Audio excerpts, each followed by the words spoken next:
Hey, just before I head out to make some breakfast, I have a question for you. Cut carbs or add them? Low carbs versus more carbs? What actually gives you energy?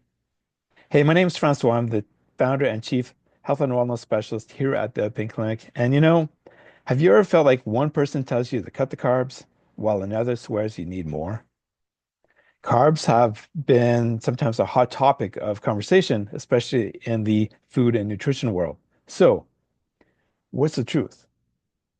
When it all comes down to energy levels, and especially if you're someone who is looking to have those energy levels for your everyday activities, to go out for appointments, to do things with family members and friends, and especially if you're living with a medical health condition or a chronic health condition, we kind of need that energy as well. Because sometimes as we have a lot more appointments, as an example. I remember one of my clients telling me she has appointments most days of the week. So that's almost like a part-time job, right? Anyways, first, this video, I want to break all that stuff down with the carbs. So, first, carbs are not bad. They're actually your body's preferred energy source. But if you're not eating enough, especially for somebody who is busy or, like I said, um, is just looking to add more energy in the day, maybe you're at work and you're doing the crazy work hours as well. So you may notice that you might have afternoon energy crashes, feeling exhausted after your exercise routines, poor sleep quality, mood swings, or maybe even brain fog.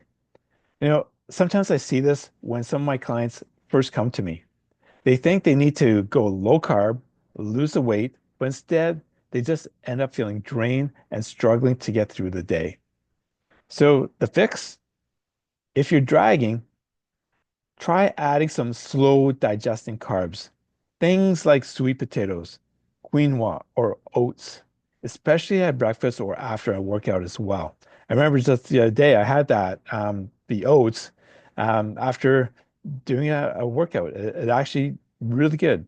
But yet on the flip side, some of the carbs that you may have can zap your energy instead of fueling it as well. So if you're eating too many processed carbs, you might notice a quick burst of energy, then a hard crash.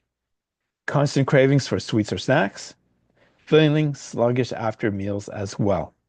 So the difference between feeling steady all day or riding a roller coaster of cravings and energy dips, it's basically looking at how to swap out the processed carbs. For example, white bread, white bread, pastries, sugary snacks. I'm sure you've heard that before, right? For fiber-rich fruits, veggies, and whole grains to keep your energy stable. In a nutshell, carbs aren't good or bad. It's about finding the right balance for you. And that's why I've hung out with professional nutritionists to do a couple different things. And especially with spring coming up, there's a spring food flavor, I'll call it, that I'm going to be launching in the month of May. So actually, coming up next month. But because of things happening in early May, it's going to be coming out after the Victoria Day long weekend here in Canada. So um, that's, I believe, the weekend of the 17th, 21. Hang on, let me just find the calendar here to let you know. After the May long weekend in Canada, it is after the 19th of May. So that's when I'll have that seasonal kind of springtime um, food thing out. It'll be like a 7 day little challenge, and I'll have it easily accessible and also low cost as well to say welcome to spring. So if you're interested in something like that, just direct message me carbs. You can find me at theotherpainclinic.com. That's the website, Facebook page at The Other Pain Clinic, and YouTube channel at The Other Pain Clinic. All right, thanks for hanging out with me. I'm off to make some breakfast, and yes, I'm going to be adding some carbs of some sort. Take care, have a great day, and I'll see you in the next video.